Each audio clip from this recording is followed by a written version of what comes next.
We're now deep into the third month of Forza Horizon's existence. People are still talking about this game, but more and more of it seems to be complaining, especially about things that have always been negatives, even the previous games.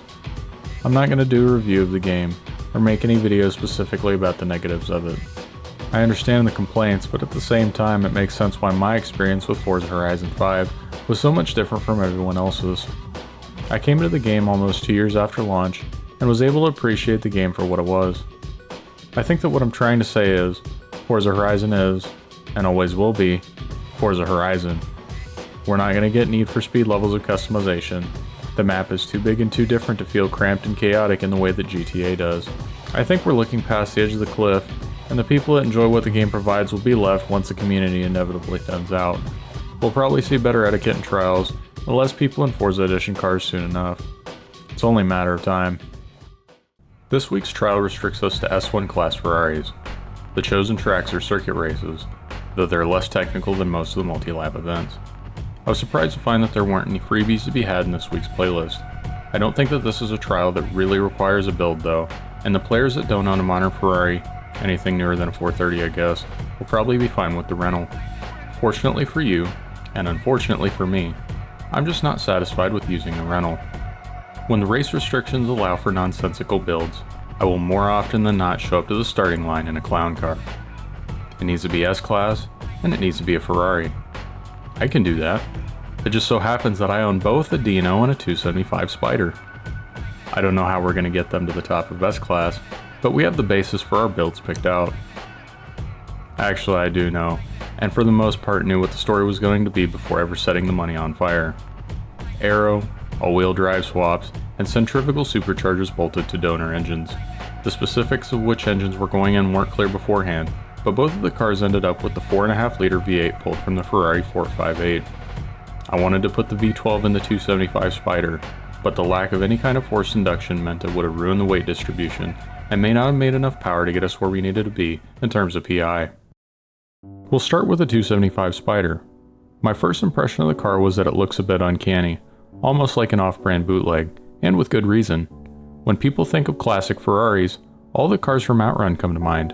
The Dino, the 250 GTO, the Daytona. Maybe some of the early F1 cars, or the 250 Testarossa pop in, if you have a little bit more ball knowledge. This car does not, and even in the realm of 275s, this version as far as I know, is the most obscure. If you Google a picture of a Ferrari 275 Roadster, this is not the car that comes up. The 275 GTS looks nothing like the NART Spider, although it does share an earlier version of the same drivetrain, and predates the car that we get to play with in Forza Horizon. The North American racing team Spider is exceedingly rare due to a lack of interest at the time of its inception, and only 10 examples of the car were produced. A very unfortunate reality for a car that was described by Road and Track as, and I quote, the most satisfying sports car in the world. Surprisingly enough, we're able to cram enough power into this thing to get it to 800 PI without any weight reduction, along with the usual stuff, including suspension, chassis stiffening, and a more modern tire size. We put a 9-speed trans in to keep this thing in the power band at 150 plus. It isn't exactly slippery, and the aero mods are going to hurt our top end. Out of the gate, this thing felt wrapped from a dig. Less than 3,000 pounds to move with 700 horsepower equates to a car that, with all-wheel drive, launches like a scalded dog. It was never going to be outstanding in the corners, but on track it felt drivable enough out of the box. The biggest issue to mitigate was a lack of front-end grip and responsiveness, something that wasn't unexpected, and I really never got the car to a point that felt good enough in that area. The car shows its age in a few different forms. In Forza Horizon 6, I've had quite a few cars that I've built out with a tire compound that's too sticky for the car attached to it. This build doesn't fall under that category. 1 degree, 2 degrees of camber, it didn't matter. I was using up the entire front tire constantly, and because of the all-wheel drive, it was trying to burn off the fronts on corner exit, irrespective of how the front differential was set up, and while the car was insanely fast up to about 110 miles an hour, you can see where the air resistance starts to ruin everything. Another thing you'll notice is that even with the sway bars stiff on both ends, the car wallows around on corner entry, making it difficult to drive a consistent line. Extreme understeer, followed by extreme oversteer was the norm in situations where I didn't put the brakes on early. It was manageable, but not great at low or high speed corners, and it felt slow after leaving the starting line, I knew that the build probably wouldn't be competitive, but we had to find out for sure.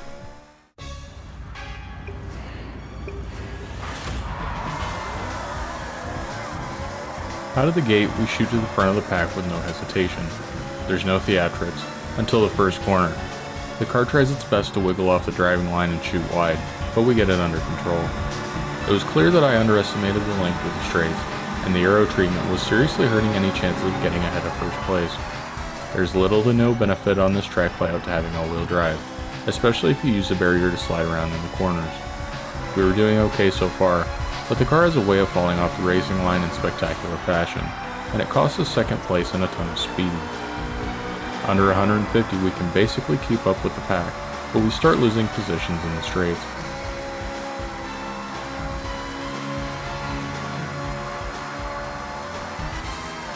I find it interesting that so many people had problems with this section of the track. All you have to do is let off a little early and maneuver the car into the right-hand lane. If you've put down more than a handful of laps here, it's fairly evident that the right lane is faster than the left. And thanks to that, we end up almost exactly where we were at the start of the race. We can't win the drag race, but we can almost keep up, and if the car had just a little more grip in the front, we could get around Hokey Hoshi. That doesn't end up happening, and as we exit the tunnel, the Ferrari 430 starts to pull away from us. I can't see him, but I can hear another car soaking up the draft as they inch their way closer to our back bumper. Surely enough, they miss the braking point, purposely or not, and commit to what would ultimately turn into vehicular manslaughter in any other game. Chaos ensues.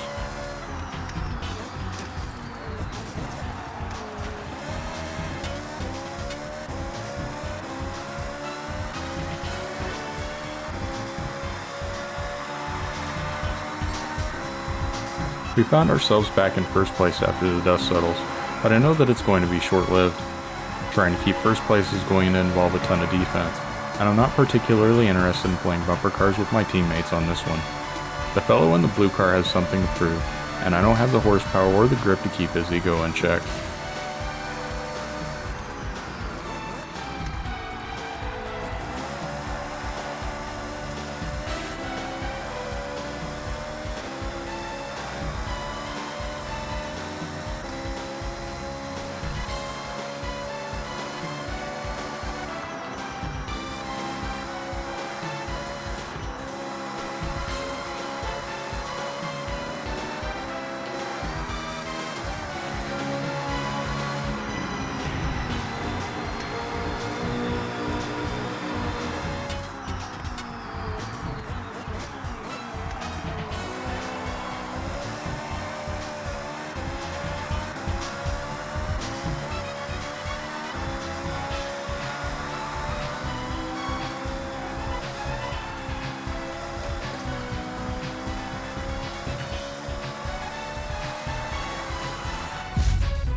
On the second race, the all-wheel drive monstrosity that we've put together displays one of its few strengths with a strong launch, and after playing bumper cars with a Portofino past the first few corners, we end up behind two opponents. The car is fast, but not fast enough to reel in the other cars ahead of me. While I spent about 10 minutes tuning the 275, it feels like the differential setup was too aggressive for the slower corners that we have to navigate on this track, and that adds to the difficulty of catching the front of the pack.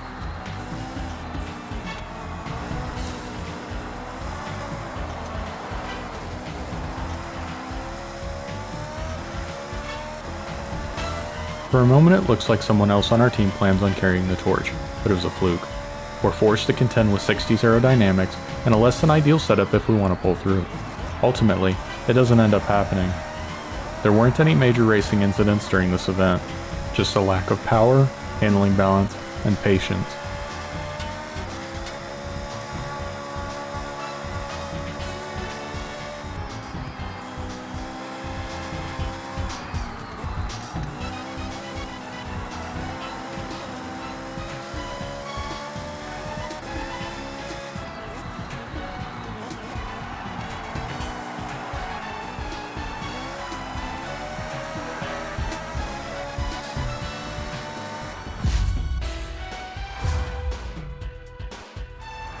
The rest of the team drops the ball, and we end up in a do-or-die third race.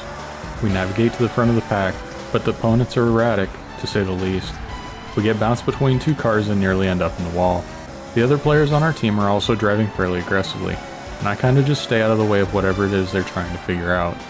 If they couldn't get past me on the last race, they probably won't stay ahead of me here, but we'll see how things shake down on the podium.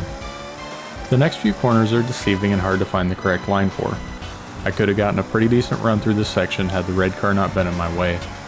I prep up and slow the car down for the chicane, but I didn't have enough finesse, and this was probably the ugliest way you could have tackled this section. In any case, the pack is still fairly tight, and it could be anyone's race at this point. Not missing braking points, and being mindful of the dynamics of a car that was designed when JFK was in office is key here.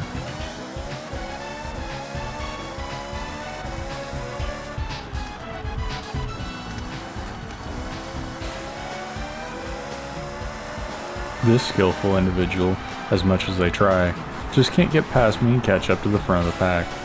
It's really not that hard to follow the racing line, and this wouldn't be the only time they end up becoming a road hazard.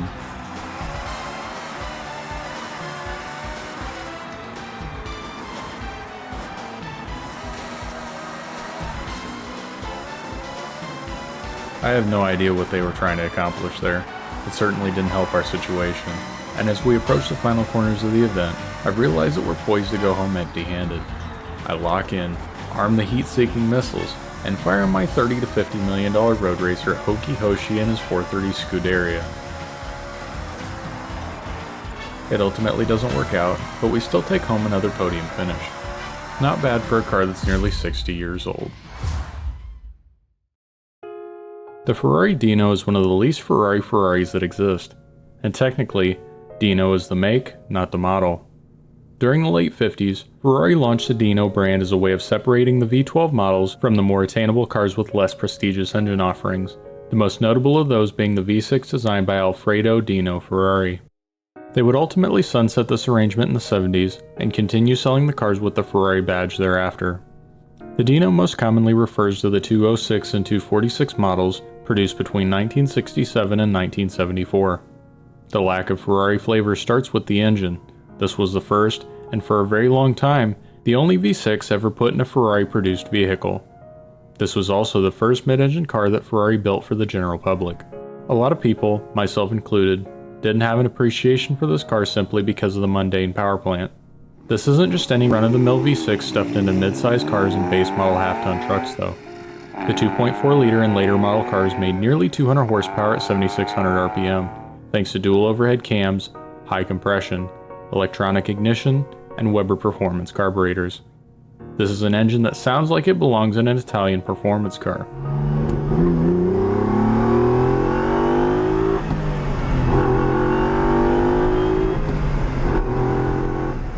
And in a vehicle that weighs right around 2,400 pounds, that's pretty impressive for the late 60s. It's a real sports car. This was what you got when a Porsche 911 wasn't special enough. The market for these have gone sky high post-COVID, and it's easy to see why. Ferrari has made a lot of very desirable, very special cars, but rarely as pure of an analog experience as this. Those that are lucky enough to own one, or willing to stomach the $250,000 price of entry, are rewarded with a driving experience that can't be replicated by any other car with the Ferrari badge. Our Dino build uses the same formula that our 275 NART Spider did. Same engine, same forced induction, all of the aero, all of the gears, all-wheel drive. Somehow this build ends up having more power, despite being lighter than the 275.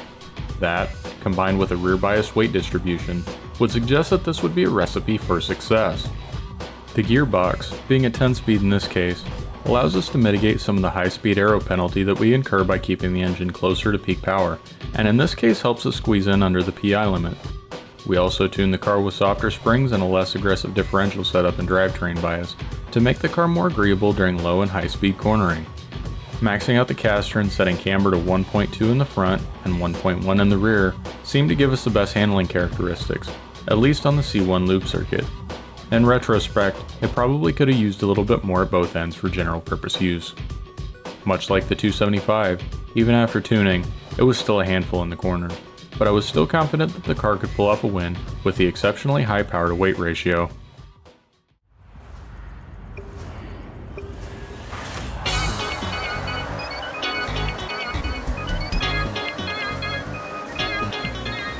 We can thank our traffic cone teammates and physics-defying opponents for an abnormally poor start to the race. The car feels marginally better than the 275 at navigating sweeping corners, giving us much needed confidence when both teams feel like they're here to ruin our race. We managed to gain a bit of ground exiting the tunnel, and if you look to your right, you'll see that a car has somehow phased through the side of the track.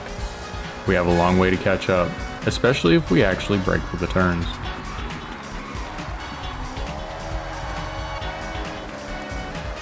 The point standings currently indicate that we're doing okay, but seeing two opponents in first and second place always makes me nervous. The second lap begins with us in 6th place with a comfortable points lead. This is mostly due to someone dropping out of the race. Though I said our vehicle handles better than the one we built previous, it isn't exactly elite either.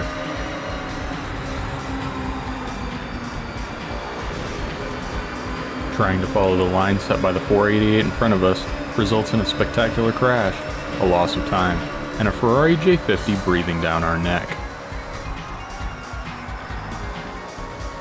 We eventually end up in a drag race after the J50 catches up in one of the corners, but they won't play chicken through the tighter chicane section, dropping back and returning my position.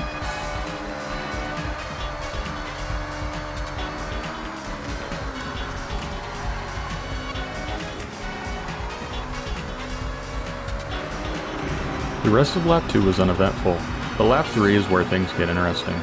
Into the tunnel, I don't know if I sneezed or became distracted, but we turn into the wall, losing seconds for seemingly no discernible reason. The 488 on our team passes to our left, and the J50 is right on our back bumper again. After an error from the 488, it becomes an obnoxiously close race for 5th place. My car doesn't match everyone else's pace, and I don't want to become a traffic cone, so I pilot the car into the barrier and shoot down the hill towards the rest of the pack. I wasn't able to see what happened, but I'm going to assume that the red SF90 on our team was holding up traffic and eventually got passed up by the opponents. I see an opportunity, put my foot down, and try my best not to put the other players on our team into a wall. Despite being outclassed in seemingly every performance metric by everyone around us, we have a legitimate shot at taking first place if things go our way. We get a bump draft from the 488 as we go up the hill, and I quickly have to decide where I'm going to slot our vehicle into the corner. I choose to take the outside and hope that no one forgets to hit the brakes. It looks like first place is slipping away, and the teammates ahead of us don't have enough thrust to make anything happen. It feels like it's every man for themselves at this stage of the event, and I'm not going to back down this close to a podium finish.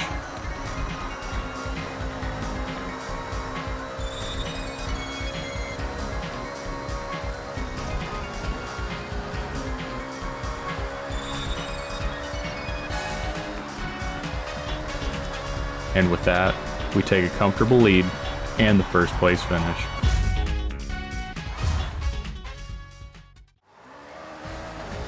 In contrast to the first race, this one would not result in a positive outcome in any sense of the word. This race ended up being the equivalent of a Tony Snell stat line. Nothing but pure cardio, or in our case, having a perplexingly difficult time trying to stay ahead of the car in 8th place. As I mentioned earlier, I went a little too mild on the alignment, and neither end of the car is trying to help me out on this track. The main element we can attribute to the abysmal performance on this particular track is the tire size. If I remember correctly, this car only receives 275s at the widest on either end of the car, and that just isn't enough to hang with modern cars, especially modern Ferraris.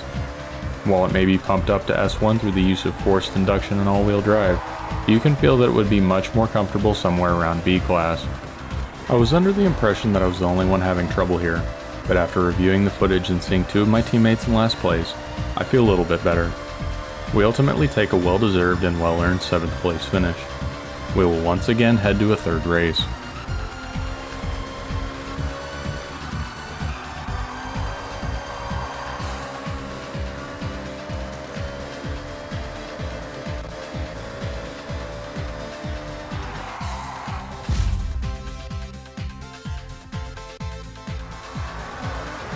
We start the third race with a jaunt to third place, before the fellow in the SF90 blows our doors off past the first corner. A bump draft from the 488 keeps us close to the front of the pack, though they quickly find their way around us. This is going to be another exercise in patience and making opportunity out of others' misfortune. This section of the track isn't wide enough for 3 cars. With a little bit of luck, we can catch another bump draft and end up in pole position.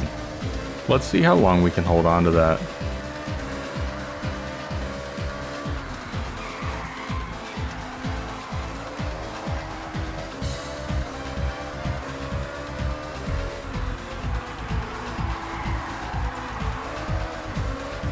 That lasted a whole 2 corners, my lead being erased by a well-timed dive bomb.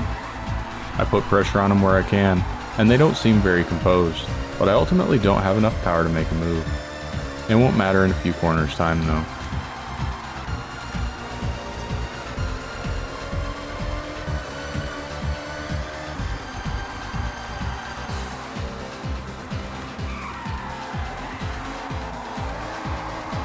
The 296 brakes early, gets through the chicane, and passes the both of us. What I will say is that this player had multiple opportunities to play bumper cars with our little Dino, and for the most part they drove with pretty solid etiquette. I can't be upset about that.